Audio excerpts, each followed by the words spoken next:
2025 সালের এইচএসসি পরীক্ষায় অংশগ্রহণ ইচ্ছুক শিক্ষার্থীবৃন্দ, তোমরা ইতিমধ্যেই অবগত আছো তোমাদের ফর্ম পূরণের নোটিশ প্রকাশিত হয়েছে। ফর্ম পূরণ শুরু হচ্ছে আগামী 2 মার্চ 2025 খ্রিস্টাব্দ তারিখ। এই ফর্ম পূরণ নোটিশের কয়েকটি গুরুত্বপূর্ণ দিক তোমাদের সাথে শেয়ার করব। উক্ত নোটিশের 7 নং পয়েন্টে ইলেকট্রনিক ফর্ম ফিল আপের কার্যক্রম বিবরণ ও সময়সূচির উল্লেখ করা হয়েছে। 7 কতে বলা হচ্ছে, রেজিস্ট্রেশনের মেয়াদ থাকা সাপেক্ষে অনিয়মিত পরীক্ষার্থীদের নির্বাচনী পরীক্ষায় তালিকাভুক্তির জন্য সংশ্লিষ্ট কলেজের অধ্যক্ষ বরাবর সাদা কাগজে আবেদনের শেষ তারিখ হচ্ছে 27 ফেব্রুয়ারি 2025। 7 নম্বর পয়েন্টের খতে একটি গুরুত্বপূর্ণ বিষয় উল্লেখ করা হয়েছে।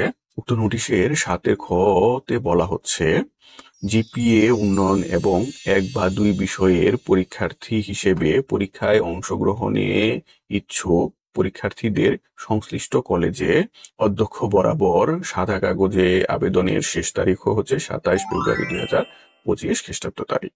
এখানে উল্লেখযোগ্য বিষয় হচ্ছে যে যারা 2024 সালের এইচএসসি পরীক্ষায় অংশগ্রহণ করে জিপিএ 5 এর কম পেয়েছে, তারাই জিপিএ উন্নয়নের জন্য অংশগ্রহণ করতে পারবে।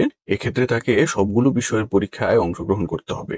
2024 সালে আংশিক বিষয়ে পরীক্ষা দিয়ে উত্তীর্ণ পরীক্ষার্থীরা এই মান উন্নয়ন পরীক্ষায় অংশগ্রহণ করতে পারবে না। এখানে উল্লেখ হচ্ছে যে মান উন্নয়ন পরীক্ষায় অংশগ্রহণ ইচ্ছুক পরীক্ষার্থীদের কিন্তু নির্বাচনী পরীক্ষায় উত্তীর্ণ হতে হবে না।